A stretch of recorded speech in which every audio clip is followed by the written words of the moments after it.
because I don't feel good. I'm very uncomfortable right now. It's good for people like me, and I guess think bad for certain holders of certain groups. That's why I don't sleep on a mattress. I sleep on the floor because I just want to be as uncomfortable as I can 24/7 just to Is he keep that actually? I fucking don't know if drive he's going. joking, champ. No. But you No.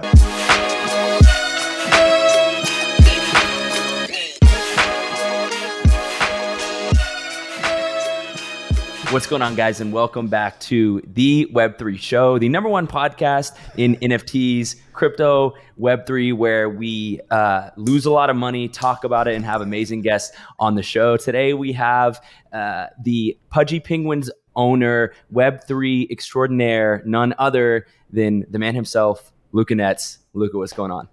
It's going great. I don't know about Web3 Extraordinaire, but thank you for the introduction. It was very kind. How would you guys are the describe Web3 yourself? Extraordinaires? Would you describe yourself as an entrepreneur, or how would you describe yourself then?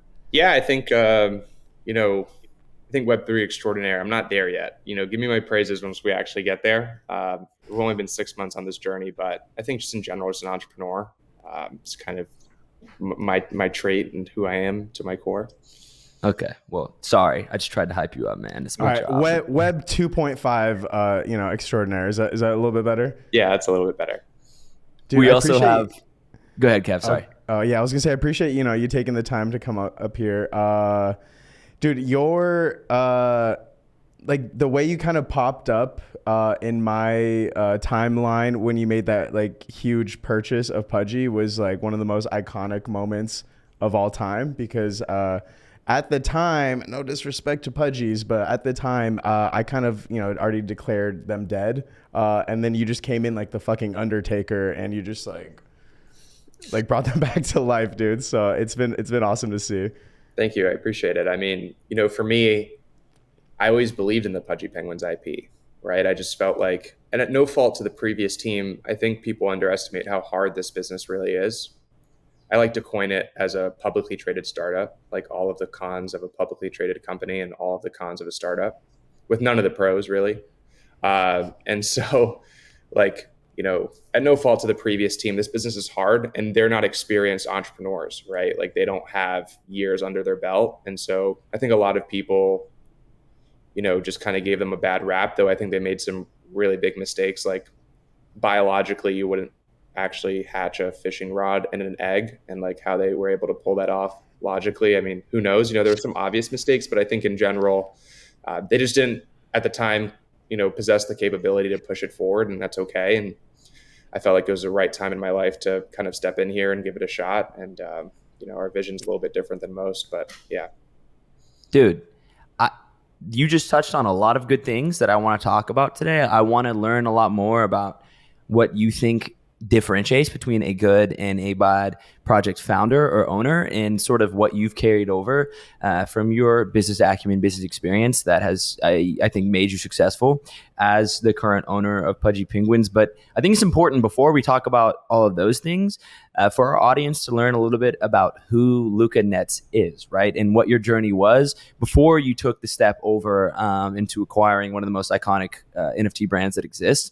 So could you give us a little bit of backstory on sort of what your life has been up into this point about 5-6 months ago whenever you purchased the IP?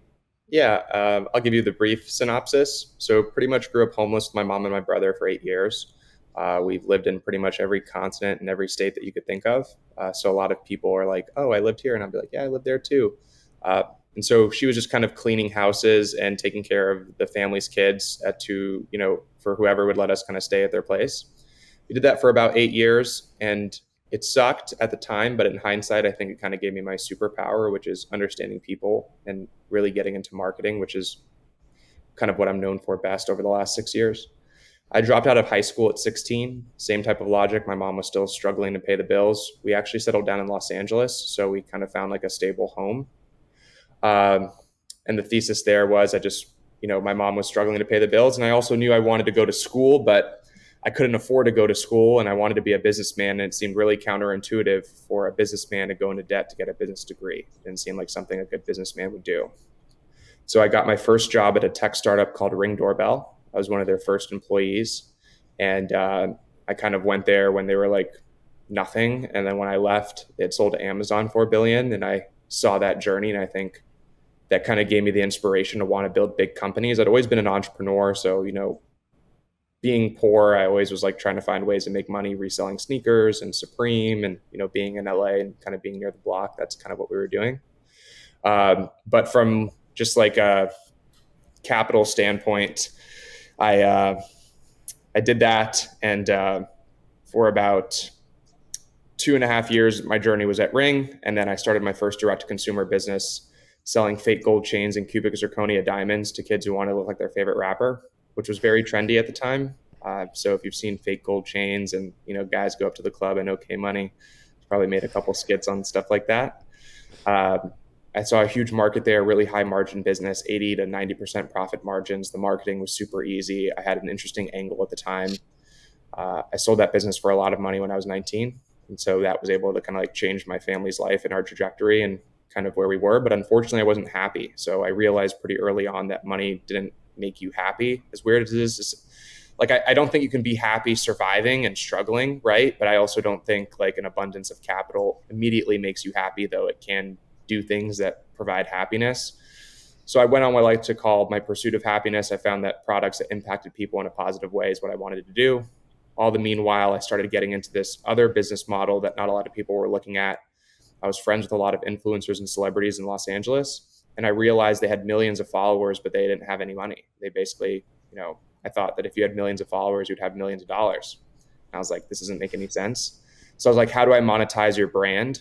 And so we started building, direct to consumer brands, merchandise. We even went and built some apps on the App Store, some games. And I think that whole journey over 4 years, just north of $250 million in revenue, was a complete cash cow business. And then unfortunately, there wasn't like any brand equity there. Like I couldn't, like there's very few brands that have survived that whole tenure. It was like really just like pushing product and using people to do that. And then I saw a product called Gel Blaster on Kickstarter, which was like these little water Orbeez. And I was actually on the road trip with the Nelk Boys at the time.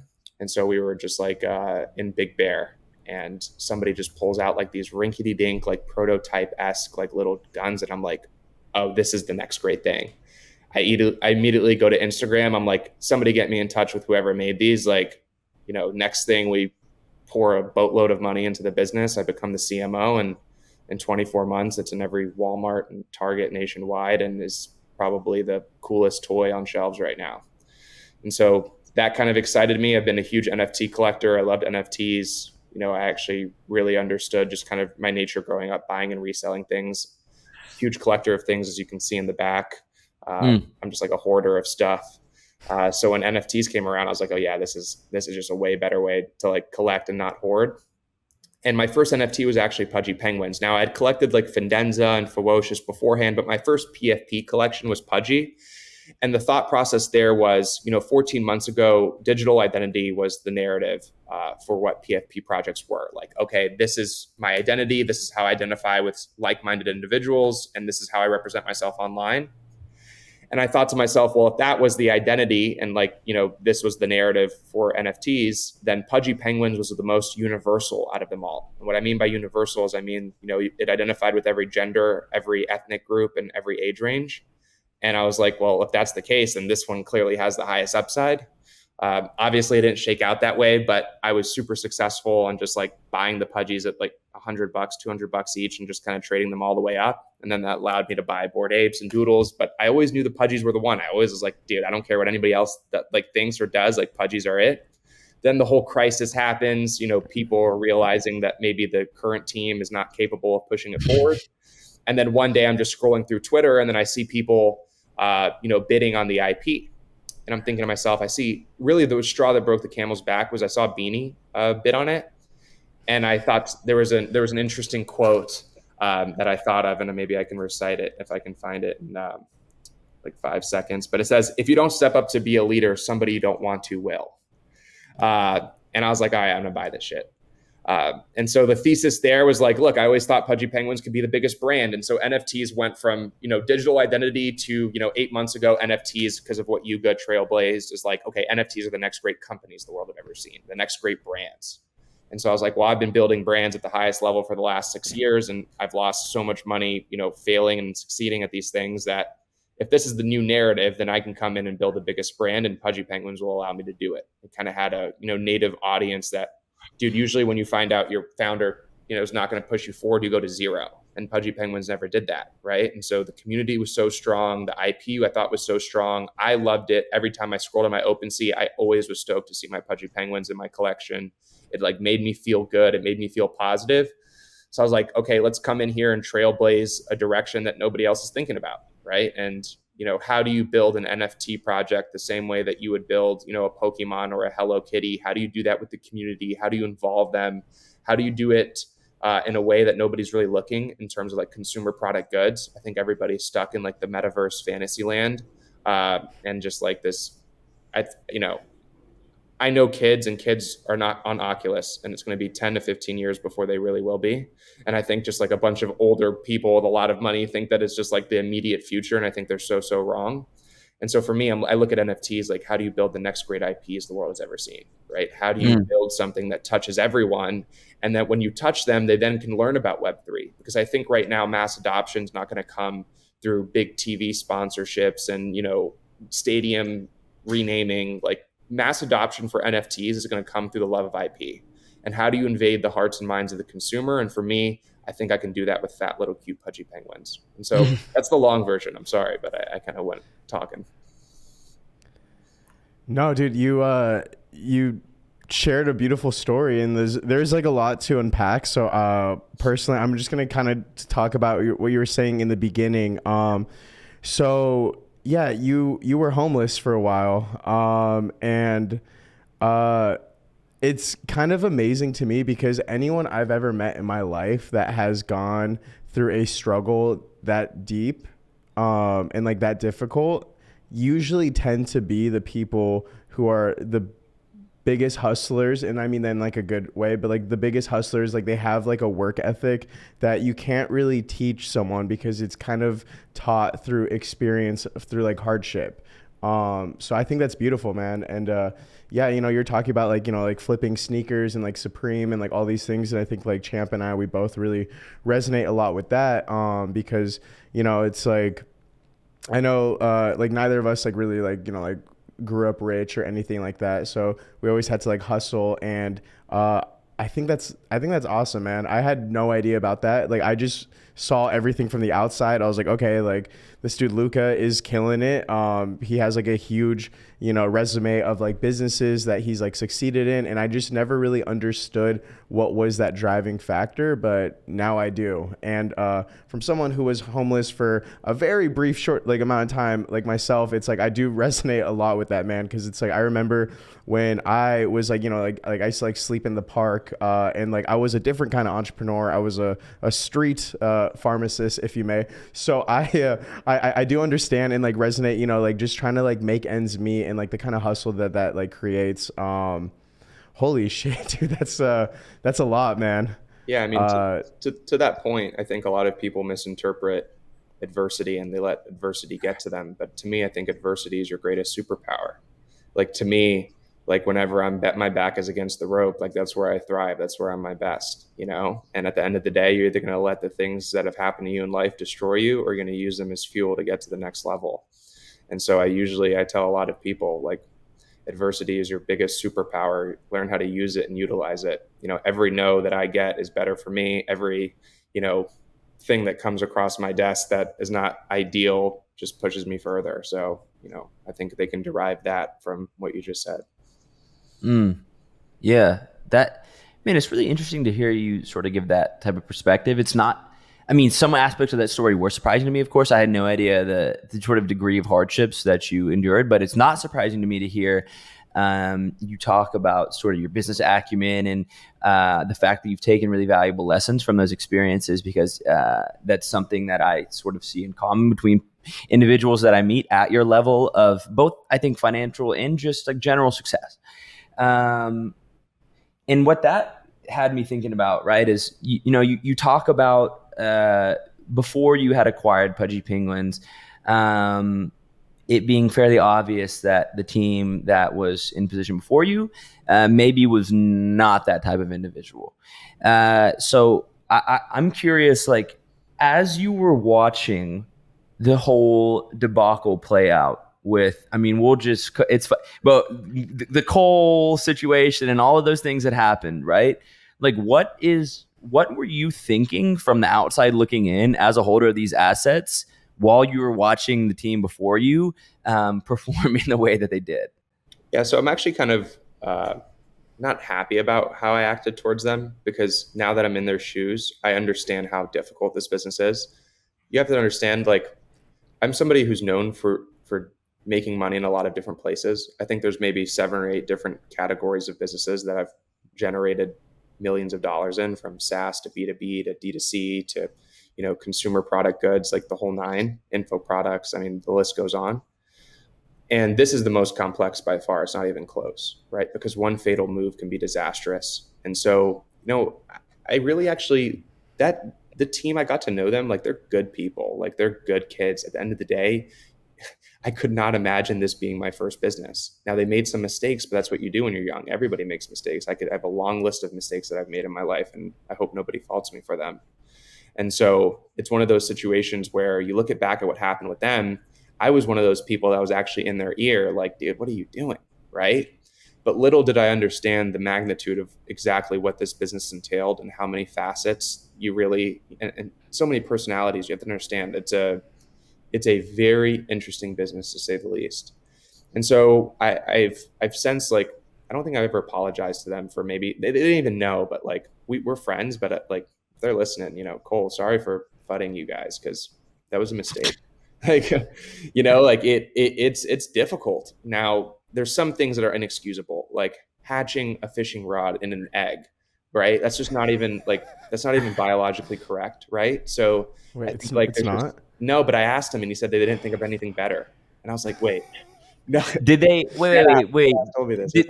So did the eggs exist before they had decided like what asset was going to Yeah, come out of yeah, them? yeah, yeah, yeah. So Wow. the eggs were live. Not only did they exist, they were alive for like 3 to 4 months, just eggs, not even hatched. And then when they finally hatched, everyone thought there'd be, like, I mean, what hatches in eggs? A mammal, right, of some sort. And then boom comes this fishing rod, and I was This just, is all new. This is all news to me. I dropped out of high school in sophomore year, so I kind of skipped sex ed. So I'm learning a lot right now. Also, if Frank D Gods is listening, please don't let the Utes reveal to be a fucking fishing rod. that'd be great. I mean, Dude, that's yeah, man. It's out of all of like the businesses that you've been successful in, I think like CPG is like the most slept on form of like a way to onboard people in Web3, in my opinion. Like number one form, dude. In my yeah, dude. Like it's like I got to meet you in person yesterday at that Ape Water launch, and dude, I have never seen a better usage of IP in Web3 like since I saw that product. Like it just makes sense. Yep. Like everyone drinks water. And it's going to have the same liquid death effect. I mean, Andrew's going to end up making hundreds of millions of dollars on that business. I mean, I'm on their advisory board, so I'm familiar with his plans. But I mean, at the end of the day, like, liquid death, it's not rocket science, right? It's about mass appeal and what touches people. And Bored Ape is doing all the hard work. Like, he just needs to slap a can, do good events, curate a great experience, make sure those are the right, funnel metrics that are in place, and it's a multi-$100 million a year business. Ape Water, please sponsor ngmi podcast. Thank you very much. Thank you. He totally would. Yeah, look at this boring water that doesn't have an NFT on it. I have to drink. This is terrible. I think, Luca, that's really smart. Whenever you talk about sort of the Bored Ape IP doing a lot of the heavy lifting. By the way, speaking of IPs doing lifting and people buying cool ones in order to license them as the brand, the IP does the heavy lifting. Let's talk about the recent Fudrick Douglas Pudgy Penguin purchase, dude. Will you remind me how much he spent on that? I think 400 ETH, and at the time, $630,000. How does that make you feel when you see that happen as the owner of that IP? It was interesting, and I think the feeling that we felt was we have a responsibility. Like, we always had a responsibility when we came into this, but I'm not going to make Fudrick look like a bozo for that. Like, I promise. Like, I'm going to go to the ends of the earth to make sure that he looks like the biggest brain in Web3, and he can rub it in everyone's face with funny videos and just mock everyone for the genius decision that he made. Like, I think that's really what it was. It was funny. It was cool. It was like, oh, wow. And I knew he was placing bids on it for weeks, right? Like, the guy wouldn't take it. They were just upping the price on him every time he bid. And so, I think the first thing that we thought, like, after the first hour of just like everyone freaking out on Twitter and it being a good time, like, I called the team, like our C-level team, and I was just like, hey, this is fun, but like, I want you guys to know that, like, this is a responsibility, like, I don't take that lightly. Like, I want to build this whole business bringing value back to my holders. Like, just as much as I want to build a business that does, $600, $700, $800 million a year in consumer product good sales, I think that's fantastic. But like, you have to tie all that value back to the people who believed first and believed in that first collection, right? And then eventually the second collection, which is little pudgies, and then even the fishing rods, which are fun. But like that's imperative to me. If not, like, what are you doing it for? Like, one of my most fulfilling things that I've done is like in the e-commerce space, I'm pretty well known. And I've had like a little group that I've been mentoring for a long time. Some of the most fulfilling things I've ever done is like make people rich, right? Like, I'm kind of known for that. Like, I've got a moment to like actually have all of these holders and put them in an amazing position if I just do my job, right? Like, I can transfer wealth to them in some capacity, and it's a beautiful moment. It's like kind of doing a lot of things that I'm passionate about in like one go. But I think when that happened, the first thing, minus the 1 hour of euphoria, was like, I'm not going to let this dude down, because like, he put his money where his mouth is. You got to understand the nature of our business. We're the only project that's like net, like everybody else can go tomorrow and then you be net positive in some way. Like, we're net negative. I spent $2.5 million to buy this thing, and like, no other blue chip is in my position, but I put my money where my mouth is. That's what I do. And so when Fudrick did that, I was like, okay, welcome to the team, at least emotionally, because you put your money where your mouth is. And like, I respect that, because like, there's very few people here that will really say that and do that. And I respected it, and I won't let them down. Dude, and that's amazing. You were talking about like one of the greatest joys you find in life is like making other people money. And it's interesting enough, it's everyone that I know that had a like real life struggle growing up and then later became successful. The first thing they ever want to do is to like help others be able to achieve some sort of success. It's like, for me personally, like, my favorite thing ever is to help people in some way. Like, I love mentoring other creators and like teaching them how to make content, giving them tips. I am not rich, so I don't really know how to make money. I'm still trying to learn it myself. But what I can teach people is like how to create content, because like that will be a vehicle, hopefully, for some sort of monetization. So I really do appreciate that. And also, I will say, Fudrick may have spent, 400 ETH, and emotionally he's on the team. But I also bought a bunch of little pudgies at 0.15. So I would like to feel like I'm part of the team as well, sir. Everyone who owns a little pudgy or a pudgy is a part of the team. Don't worry.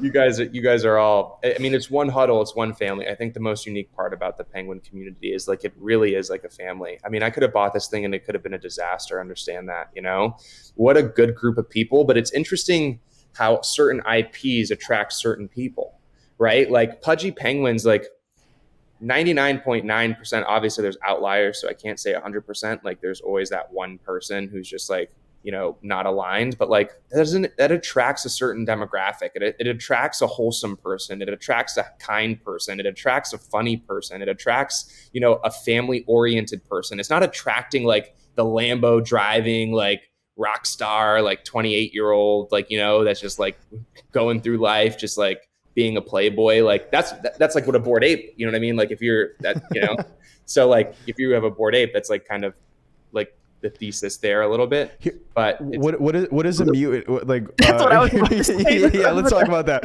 What kind of person is attracted to a mutant ape? Please let me know. I think you got, like, for me, Bored Ape is cool and exclusive. I mean, that's their whole narrative. I think if you ask the founders, they would agree with that narrative. It's like, yeah, this is like the cool exclusive.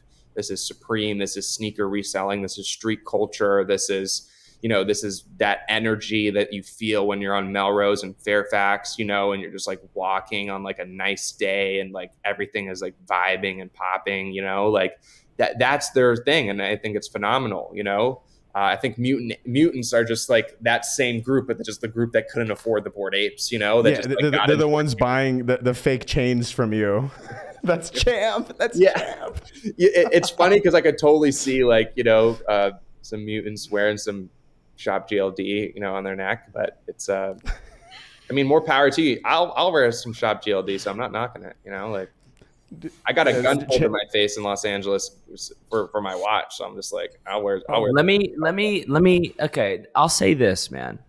To be fair, there's a distinguishment to be made between those who cannot afford a Bored Ape, so they buy a mutant instead, and they're spending like their entire amount of liquidity on that mutant ape, and the individual who can afford multiple Bored Apes but decides instead to purchase some mutant apes in order to not over leverage percentage of his portfolio into one single IP, sort of akin to how Luca, multi-millionaire, might decide, hey, you know what? I'm going to wear a Shop GLD because I like to intelligently allocate my funds. Look at Luca. He doesn't have on any diamonds. I'm not getting blinded on this call right now. You know what I mean? There's nothing's hitting on camera. So you know what, Kevin?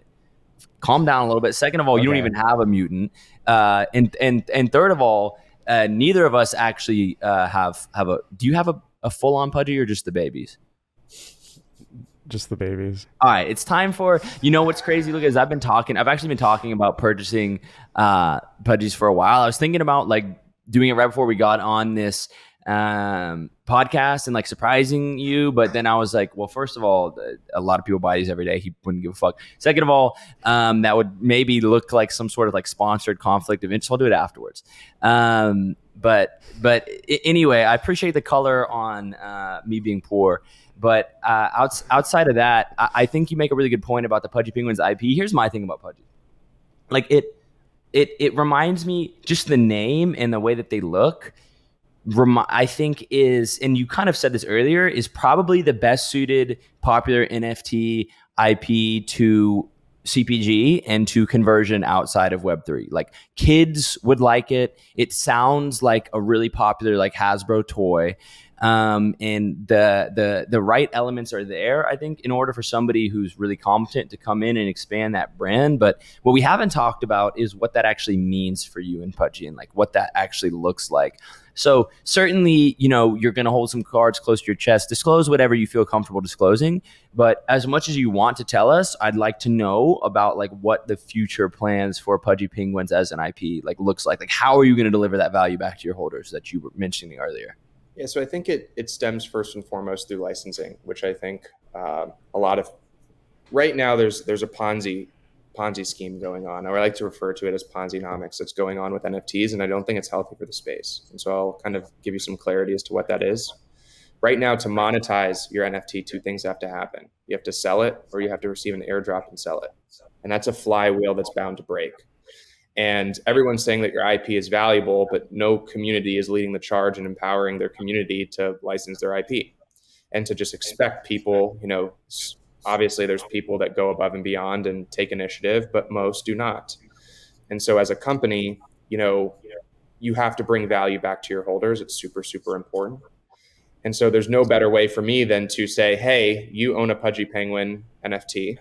Here's an opportunity that we want to do as a company because we'll believe it'll push the brand forward, i.e. toys, i.e. a children's book, and submit your Pudgy Penguins and we'll license it from you. If it, meets the requirements that we're looking for, we pick based on aesthetics and, certain things that we think fit for the story or the narrative. And so when that book goes and does, or those toys go and do hundreds of millions of dollars in sales, millions of dollars will be going back to our holders, right? The real way, the right way, the way that is not dependent on bull and bear markets, like a tangible, forecastable, honest way. And not to say that airdrops and stuff isn't honest, because I'm totally not saying that, but it's utility right now is too transactional, right? It's like, oh, you gave me utility because you gave me an airdrop that I sold for 2 ETH. And if that's the narrative, if we keep that narrative up, this space will never win. It'll never win.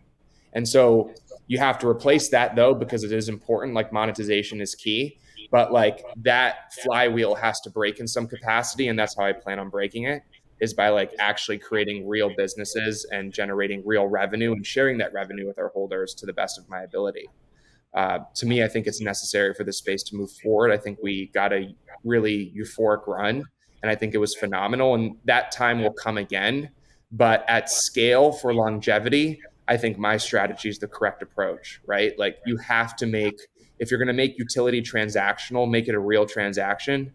But utility also has to be emotional, right? Like to me, if I'm a Pudgy Penguin holder and I'm walking down the aisle of Walmart and I see a toy and I now get that toy for my niece or nephew and I own a Pudgy Penguin, even though it's not my Pudgy Penguin that's on the toy shelf, and I give that to my niece or nephew, that's utility to me. Like to me, that's emotional utility. That's impactful. That matters, right? Because though, like, I mean, SEC, if you watch this, like, who cares? Like, this is a figurative statement, but like, in some capacity, figuratively speaking, like your NFT holders are your shareholders, right? And so, like, to me, like beyond just price appreciation, it's, if I'm a shareholder of Disney and I go to Disney World, like I feel good about that. Like I like my shares, right? Like I will continue to hold that because I see the vision.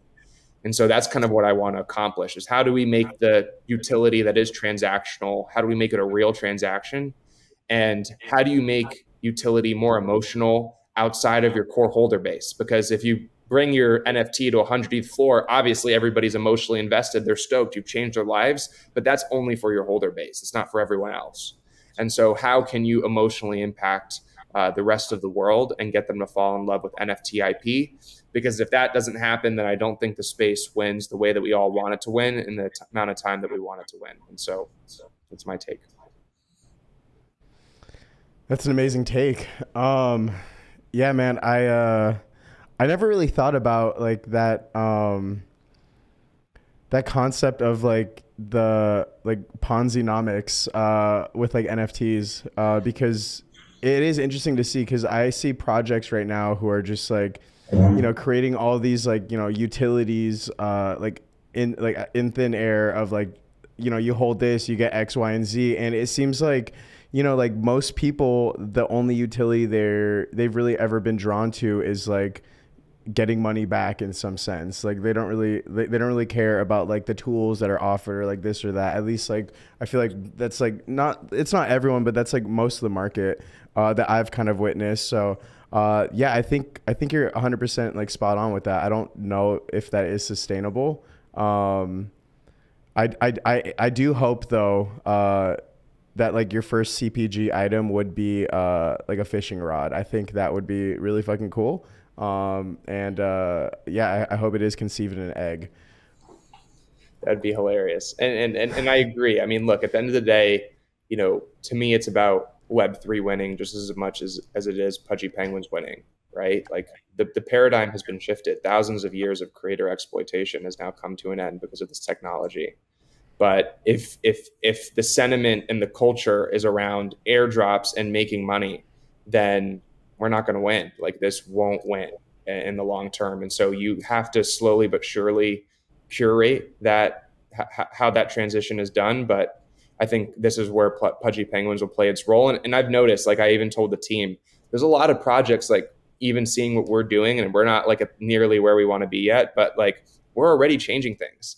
Like I'm hopping into spaces with CEOs of top 5 projects and I'm listening to them. I'm like, you've listened to me because this wasn't your plan 3 months ago. But now like, and I don't take it as like, oh, like you can't do it, you're copying me. Like I'm like, yes, like thank you. You're like watching me do it and you're seeing it working and now you're doing it too. And so like we're all subsequently now pushing this in the right direction versus like, a project will do nothing, airdrop you something that's worth 1 or 2 ETH, and you're like, oh, you're the best. You're so much utility. You're fantastic.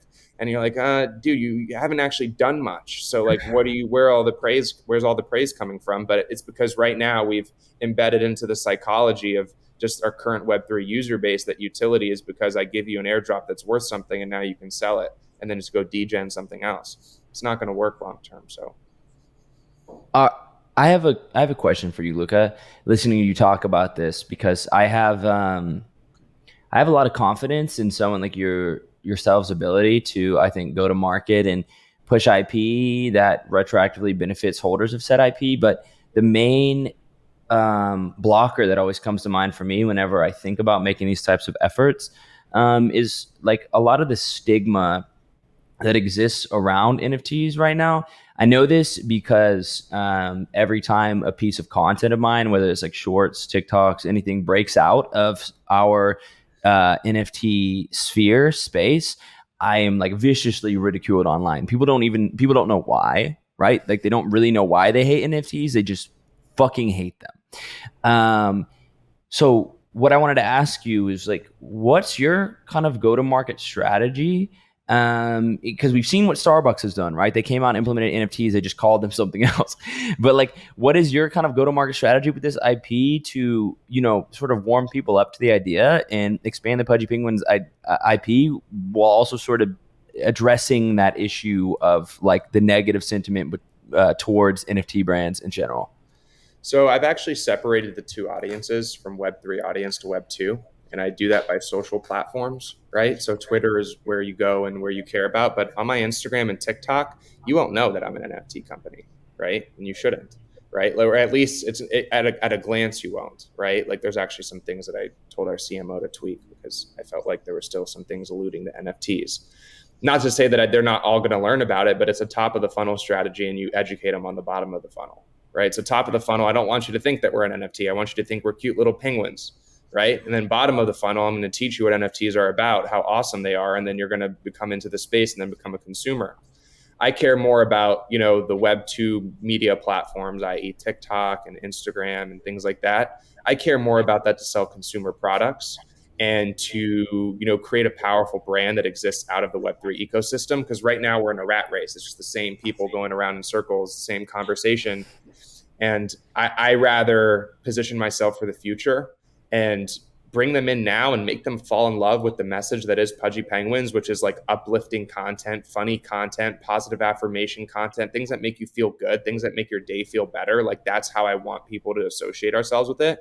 And once we've given you, amazing products with high integrity, and once you've kind of like are beginning to become, more of like a cult member of the Pudgy Penguin consumer, Web2 brand, then I'm going to teach you about NFTs and how amazing this is. And I'll tell you about the story about Pudgy Penguins, and I'll release, I'm working on an educational, again, because it's the whole part of my strategy. So education is a huge part of it. I'm working on that funnel right now. But this is key. Like there's an interesting metric. I think it might be too much alpha for my competitors. So I'll give the brief version, but like I know my CACs on my socials. My CACs are my, per follower, how much I'm spending. And the second I removed the Web3 stuff, my CACs dropped dramatically. Like I went from, being able to reach 10,000 people for $1 to, then being able to reach 10,000 people for 20 cents. Right. And all it did was remove Web3 and stuff out of my, and that's like probably too much alpha, but again, I care about the space winning, So like, it's just the little things. Everybody's just drowning NFTs down people's throats. From a brand perspective, that's not how it's going to work. You're not going to win that way.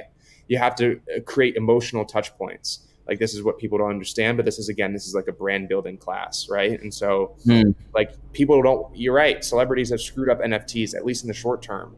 But this is why in the long term, you build that audience and then you tell them and then you educate them and then it's going to blow the lid off this thing. Yeah, dude, like this is 100% the way that I think about things too. It's actually like really validating to hear someone like you sort of speak about things this way.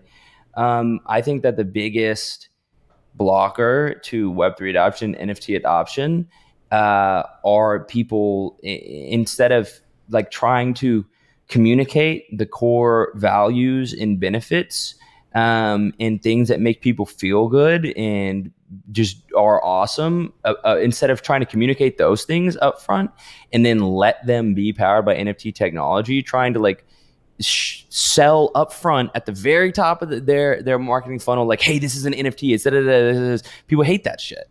And we need smart builders and big brands to come into this. Why I was happy with the Starbucks thing, to come into the space and leverage technology to create meaningful experiences, that it's like, oh, you really enjoyed this experience. This was a meaningful brand consumer connection for you. By the way, this is powered by NFT technology. It's not so bad. By the way, here's some other things that they can do. And you create Web3 consumers in a way that is organic and like actually real, because there's like legitimately no denying the fact that the stigma that has been created around it is a blocker for people. It just is, for a good reason, right? Like most of the time that I hear people say bad things about NFTs, they have a completely valid point. Like they are making a completely valid point. Like these things are Ponzi schemes. Like you're right for the most part. But this is the technology that I think allows, to your point earlier, us to undisenfranchise creators, that allows amazing artists to realize, larger profits off of their work in perpetuity, that allows people to exercise trustless ownership of digital assets in a way that is actually really empowering for the consumer experience. But like people aren't going to know that if you come at them with like, here's this NFT, Eminem has one. Everyone's like, fuck this. You know what I mean? So it's good to hear you sort of, I don't know, man. It's really good to hear you express that sentiment. I thought you were really intelligent before we shot this podcast, but now I think you're like super intelligent, dude. Thank you. How do you compare being a founder of an NFT versus like being a founder of a different business? Because I know in like NFT and like Web3 culture, it's always like the second you invest into something, the only right thing to do, because it's what everyone does, is like the second you invest in something, you got to be like when, and just like have all these unreal expectations of like deadlines and timelines. So how do you kind of like, do you have any kind of experience that's similar to that, or is like being a founder in like Web3 just its own like type of beast? So I've always had like my inner like little alpha chats with my group of like, kids that look up to me. And so I understand community. I'm like not deficient there. And I think I'm in an advantage versus most people because it's like I came in and bought the project, right? So like you can't like, I don't have an abundance of mint funds. I've bootstrapped this whole thing. You know what I mean? Like literally from zero to where we are now. And like, I'm not paying myself. Nobody on the C-level team is paying themselves. Like we all stepped down from huge roles in big companies doing amazing shit to literally work our tail off to push this thing forward with no net positive on the horizon, in terms of like financial gain or whatever like that. And so like I'm in a unique spot where it's like if you like are gonna like try to like like what are you gonna say to me? Like we work harder. I'm like dude, like like versus like if somebody raised $10 million from you, you should be like work harder. Yeah, work 20 hours a day, But like me, and I think it's interesting, but I do understand the narrative. Now, great things do take time, right? And so like you cannot build some of the things that you want in 6 to 12 months. Things just take time, right? But it doesn't mean you neglect your community up until that point. So I've noticed a lot of people in major blue chip projects will use that as a scapegoat. They'll be like, well, it takes a lot of time and patience is key. And I agree, like, don't get me wrong, but there's a million things you can do from now until then, You fighting doodles right now? No. I'm just kidding. I'm just saying in general. No, I was just kidding. I'll do it for you because I know you weren't, but we see really popular blue chip NFT collections neglect community involvement and communication with the scapegoat that you just mentioned, which is like, we're working really hard and it's going to come. But I think that what you understand is that you do both, right? It's like just even keeping the community updated on what's going on, I think goes a really long way. I don't know. I think that we should be less accepting of radio silence from NFT projects. That's just my opinion. Yeah, and I think there's a minimum. I listened to Jay, the CEO, and him talking in the space. I think there's something to be said. Again, I'm not in their Discord, so I don't know, but there's something to be said. He really wants to curate the brand a certain way. Like I know what he's going for, right? He's going for very avant-garde, tastemaker, I get it. Like, and they've done a really good job doing some very strategic things. I don't know if it was by luck or, who knows, but like owning pastel and NFT, like, dude, geez, Mm-hmm. you know what I mean? Like you own that colorway and like, that's such a powerful colorway. It sucks for me because there's like certain things I wish I could do, but like I can't change because I bought into something existing, there's like certain like mechanisms that I'd be like, shit. But like, I agree in the sense that like, again, I don't know because I'm not in their Discord. I don't know how communicative they are there or whatever, but there's something to be said about curating your brand. So I understand that point. But in general, I think to the point, I think that like there's a lot of things that you can do to provide value to your community that is not your big home run. Everybody's just trying to slam it out of the park, but by the time that they release this, by the time they put Babe Ruth at bat, right, they've like everybody's left the stands and they're just like gone. Now certain blue chips have the pedigree and have the holder buy-in where they just hold and they will be patient. But again, I also don't think that should be the norm. Like think about what we've accomplished with basically no money up until this point, and you like put that, and you compare that to like every other person or like a lot of the other projects in like the blue chip territory, and it's like, dude, there's no way that Luca with no money, and his like team that he's assembled like is doing so much more than you. And like we're working on huge things too, don't get me wrong, like there's things that like are going to take 12 months for you guys to see, but I'm sure they're just as big as the next guys. I mean, I'm pretty familiar with what a lot of people have in their roadmap and in their plans. But like, dude, there's a million things you can do from now and between then, like just basic stuff, like just content, like okay, that's the bare minimum. And they have so much money. I have no idea what they're doing with all this money. It's like really shocking to me. I'm daydreaming about like if I had $5 million, I'm like, oh my God, if I had $5 million, I'd be number one tomorrow, and I'm just seeing this abundance of cash. And I'm just like, where are you guys spending it all? Because there's no output. And like there's a lot of things that you could be doing. It's not like nobody's building the next great 2-hour animated short. Nobody's doing that. So like, where are you spending all this time and money to build something for? Like, it's interesting. I would love to know the truth about some things. But that's No, for sure. And yeah, like you brought up an interesting point there. It's like, dude, content is like, obviously like that's my area of, I guess, expertise, but it's like, dude, content is the most powerful way to communicate anything to anyone. So I think every NFT project at its core should also be a media company in a sense. Like it's like your holders would benefit exponentially if there was like interesting, educational or entertaining content, like available like at the bare minimum, like a weekly basis. It's like, I don't understand why, we're putting so much emphasis on like IP and creators and art, but it's like, we're not utilizing that sense in content, which is the most, I think like obvious way to allow like creators and like IPs and art to kind of express themselves. So, yeah, man. So now as a Pudgy holder, I am demanding that we get some Pudgy content 24/7. I want a 24/7 news cycle of just penguins, really. Yeah, no, I mean, K Money, I think you'll see in the next couple of days, probably by the time, I don't know when you guys air this, if you air it in real time, but I'll share you with some things. I think maybe we get a little text message chat because I'm like super vibing with you guys. I feel like we'd be friends outside of this. So like, shoot me a text and I'll just send you guys some stuff that I think is cool. And I also have a finger on the pulse of some things that I think could benefit you guys too with what you guys are doing. Because I love the whole thing, Champ. I've been following you for a while as well. And so thank you, man. Things and stuff like that. Thank you, man. I really appreciate that. And by the way, let me go on record here and say I think Doodles is a fantastic project in IP. I actually think Doodles are entering pretty soon here a buyer's market.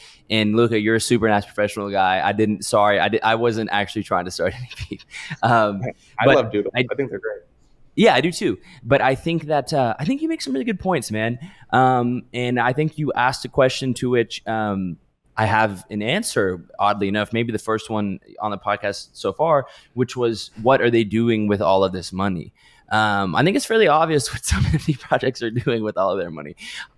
Not all of them, right? Very few of the ones that we put into that sort of like upper echelon, right? Like I'm not suggesting that Doodles or Bored Ape Yacht Club or any of these projects are just fleecing their holders, but there are certainly, like I know, like Kevin knows, a number of NFT projects whose sole roadmap is holders' money into my pockets on a couple of occasions in the airdrop culture for that reason, and the mint sort of like subsequent mint structure, raise more revenue thing got kind of toxic for that reason. However, listening to you talk about investing up front, thinking about like, damn, I wish that we had more capital in order to do this or do this, brings up a point that I've been making recently and that I think is really important, which is that while like it's really important for NFT buyers, consumers, to be really vigilant, hyper vigilant rather, of bad actors in the space in cash grabs, given how many there are.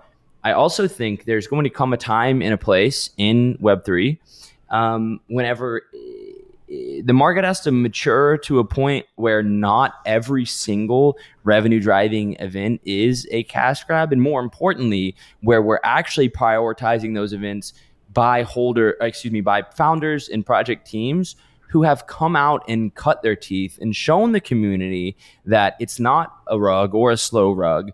Because I, as an investor, am at a point where it's like, I would rather give a team like your whoever it is, right? A proven project team that has shown over the course of a year or 2 years, however long your time horizon is, that they are dedicated to building something, my money, than an undoxed brand new product. But most of the market would rather throw their money, like roll the dice on it, because it's really gambling at the end of the day, at one of these projects, than give their money to one of the like realized, fleshed out, and proven IPs.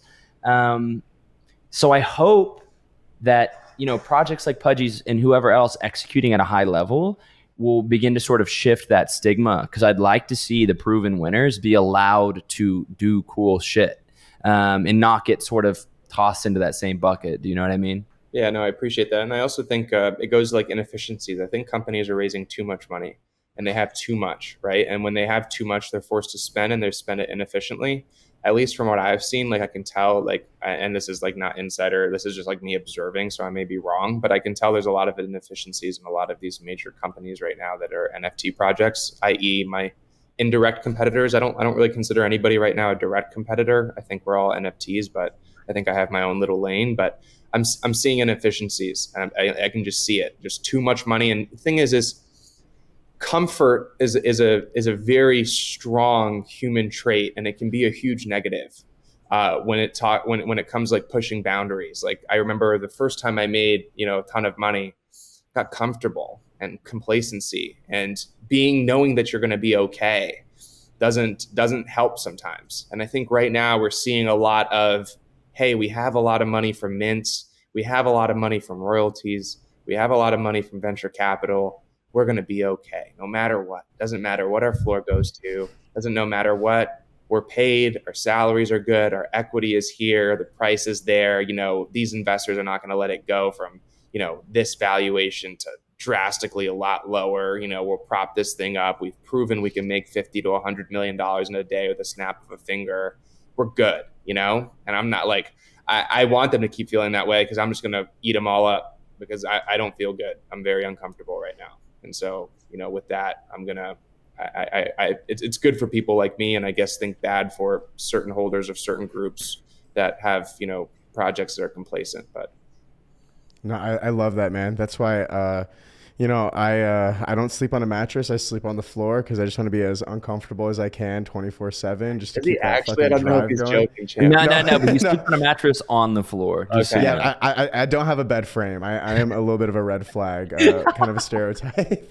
But no, I completely agree with that too, though, because it's like, I'm not gonna say any names or anything, but like I've seen like a lot of founders, influencers, content creators, comedians even, that they reach like a level of success, and they just don't have that like same hustle anymore. And it's like they forget that drive and like that hustle of like, like let's say it's like a content creator, it's like them choosing to create content as rapidly or as aggressively as they were before. Like that's what brought them to success. So like if they start steering away from that, ultimately they're going to lose their success a little bit. And like I've seen like a lot of people, especially in like this space, who they got really comfortable with like, maybe they're a founder, they made a lot of money, and they don't necessarily have that same drive that like made people fall in love with them.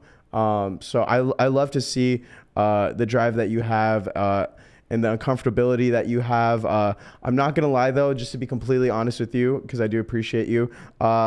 I am happy, you bought Pudgy's, but I am also kind of sad, because I kind of would have really wanted, like, I'm really curious to see like what the world would have looked like if Beanie would have bought Pudgy's personally. Like, I just, like, would it be another fishing rod? You know what I mean? Like, what would come out of like the next, like, I'm just so curious about that.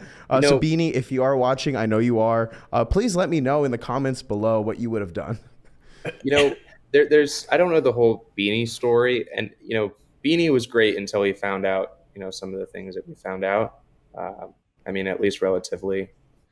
But he was always just like pretty outspoken and outlandish. I was like, I don't need. No one's gonna use Pudgy Penguins. I knew it wasn't that I didn't like Beanie. I just knew what he was gonna use it for. He was gonna use it to collect royalties. He wasn't gonna use it to like build the next global brand, which is what I thought Pudgy Penguins would be. But more I power don't, to him. I'm sure he's an okay guy. I don't think it would have been a strong cultural fit, in my Yeah, personal opinion. I don't think there's a lot of brand alignment there. Also, Kev, what it probably would have looked like would have been the fact that because I think that was before his entire cancellation saga, is that Pudgy Penguins would literally not exist anymore because they would have gotten canceled alongside Beanie, and it would have been horrible for the space. So it's actually very good that it didn't happen. By the way, I'm not taking shots at Beanie. Don't know the guy. Never talked to him. But I know what would have happened, because you can look at what happened to Pixel Vault, which is unfortunate. But I love you know, Pixel Vault. I loved it so much. I have one of the yeah, rarest ones. The one time I pulled a rare Shardy B. I call it Shardy B. right. And you probably love that IP, but it got dragged into that whole I love saga, man, which is unfortunate. But at the end of the day, that's something that's unique about the NFT space. I mean, it's not unique. Like, there's tons of, I mean, every popular company in the world has, a publicly facing CEO, but in NFTs, it is a little bit different. I think like the power of sort of the court of public opinion. Do you know what I mean? Like, people FUD Jeff Bezos every day. Like, Amazon is not going to zero. it. But if your founder gets fudded enough in NFTs, bro, like, it is over. You are done. And there's like Unless a you're level of, Zagabond. unless you're Zagabond. Yeah. We should have on the show, by the way. I'll head I'd on. love to Yeah. compare and contrast that conversation with this one. But you take on a level of responsibility, and you certainly know that, Luca. Like, if you falter massively in the public eye, there's over 10,000 people that are affected. If I do, right? If I say something stupid on Twitter, on YouTube, and get canceled, like, I'm negatively affecting a lot of people who have believed in me and are holders of my collection. So it's really unique in that way, right? And I think I can tell from talking to you that you certainly feel, you like you said it earlier, like, I feel responsibility. And that is, I think, like the hallmark indication of a good NFT founder. There's the difference between somebody whose sole goal is to extract value, as somebody who wants to give and make a good living along the way. Is like feeling a level of responsibility instead of just being like, oh, well, it's their fault they bought it. So I'm excited to see what you do over this next year, man. This has actually kind of opened my eyes to, I think, the Pudgy Penguins IP to a larger degree. Yeah, I appreciate it. And, to kind of just touch on your last point, for me, it's not about the money. I've made enough money for many lifetimes. It's about how far can I go and can I beat everyone else? Like, I want to win. Like, I want to be number one. Like, Pudgy Penguins is the greatest Web3 story ever told, and it's being written right in front of everyone. And like, it will go down as one of the greatest stories ever told, period, if we can be number one, like in any entrepreneurship journey ever. And so for me, this is like, I want to cement my legacy with these fat little Pudgy Penguins, and I think we can do it. I know we can do it. That's why I'm here, and I'm looking forward to what the future entails. So I love that, man. Yeah, and like, to be honest, like that is why I bought like all of like the little Pudgies I did. I wish I got a regular one because I was priced out, but I bought that because I love an underdog story. That's like my favorite type of story in every situation. I did have like one final question I want to personally ask you. Are there any founders, creators, I hate to say the word, but even like influencers or anyone, like, is there anyone that's like on your radar that like you kind of like see like them have a drive, or you seeing them do something that like inspires you in any way? in Web3, Yeah. I didn't know what before Gordon and Garga revealed their faces, I didn't know what was up. Like, you just didn't know. And in hindsight, I was like, no way. I spent a lot of money on apes at one point. I was like, no way I spent all this money without knowing them. Uh, the Gordon guy, he's out for blood, dude. You can just see it in his face. Like, I know when somebody is like, Did we just lose him when he said he's out for blood? Yo. Where'd he go? Oh, he's back. Dude, he's back. Oh, man, I thought Gordon got him, bro. Oh, all right, everyone. If you are watching, Luca is reconnecting. Take this time to reconnect with yourself a little bit, too. Often we find ourselves disconnected. And also, dude, the timing of that was hilarious. Oh my God, man. I wanted to know what he was going to say, bro. Bro, same. I'm on the edge of my seat, dude. Like, look, like I'm literally on the edge of my seat. Oh, dude. Oh my God, bro. Dude, NGMI. When you asked Luca that question, he would have just said no. Just like a one-word answer. Dude, 100%. 100%. Like my like insecure narcissist ass was just like, pick me. And then but if he would have said, nah, like, dude, and then left from there, that would have been a different story, bro. Yeah. Dude, this is like, this is the most NGMI. Have we done one episode where something didn't go wrong? Just one. Last episode, my camera shut off. First episode, both cameras shut off. Mike walked in front of the camera. Like second 8 episode, times. Yeah, second episode, we had Frank talking about duppies the whole time. Yeah, I just want to take this time to, thank you all for being patient with us. We're all in this together. We're just trying to bridge the gap between Luca and his internet connection. So we'll let you know what happens. Here's how the podcast started.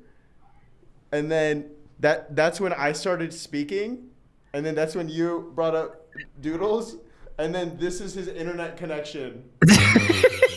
Bro, just gone, dude. Just obliterated. But that's been NGMI. This is the most NGMI on brand ending we could possibly come up with. Hope you enjoyed yourself, and we'll see you next week where something else will go wrong in our episode.